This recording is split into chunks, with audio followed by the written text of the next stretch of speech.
یہاں پاس سے ایک نتیجہ یہ نکلتا ہے کہ امام حسین علیہ السلام اپنی شہادت کو جانتے تھے، اپنے قاتل کو جانتے تھے، ان افراد کو جانتے تھے جو افراد آپ کے ساتھ کربلا کے میدان میں شہید ہونے والے تھے۔ اور ایک اہم نقطہ یہ ہے کہ جناب ام سلمہ نے پیغمبر کو خواب میں دیکھا، اور جب آپ نے پیغمبر اسلام نے جناب ام سلمہ کو خبر شہادت امام حسین دی تو آپ کو فوراً یقین ہو گیا۔ جی یہ کیسے؟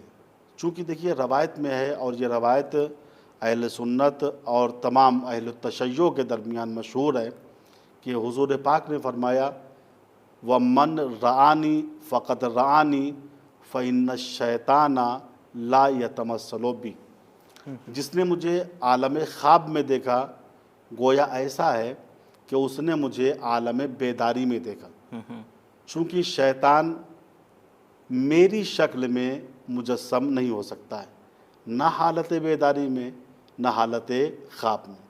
تو لہٰذا اگر کوئی رسول اسلام کو خواب میں دیکھتا ہے تو یہ خواب اس کا وہم نہیں ہوتا ہے، بلکہ حقیقت میں رسول اسلام ہوتے ہیں جو اسے کوئی نہ کوئی خبر دے رہے ہوتے ہیں۔ بہت خوب، جزاکم اللہ خیرہ۔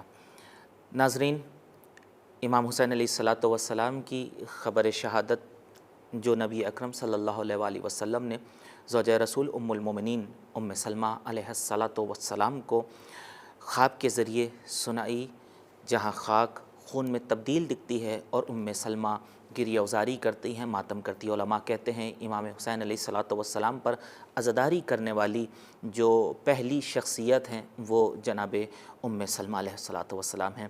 مولانا صاحب کے اگر بیان کو دیکھا جائے تو میر انیس علی اللہ مقامہ کا ایک بند یاد آ رہا ہے، جسے یہاں میں پیش کرنا چاہوں گا۔ ثواباً آپ سب کی جانب سے، کھائیں گے برچھیاں علی اکبر اسی جگہ، تر ہوں گے خون میں قاسم بے پر اسی جگہ، تیغوں سے ٹکڑے ہوں گے برادر اسی جگہ، روئیں گے ہم کو آ کے پیمبر اسی جگہ، تڑپے گیاں سکینہ پدر کی جدائی سے، زینب اسی زمین پہ بچھڑے گی بھائی سے۔ ناظرین، وقت تمام ہوا، آج کی گفتگو ہم یہی روکیں گے۔ ہمیں دیجیے اجازت اس امید کے ساتھ کہ نیکسٹ ایپیسوڈ میں پھر سے ہم آپ کی خدمت میں حاضری کا شرف حاصل کر سکیں۔ دیکھنا نہ بھولیے گا پروگرام اقوال و خطبات امام حسین علیہ السلام، مدینے سے کربلا تک۔ خدا حافظ۔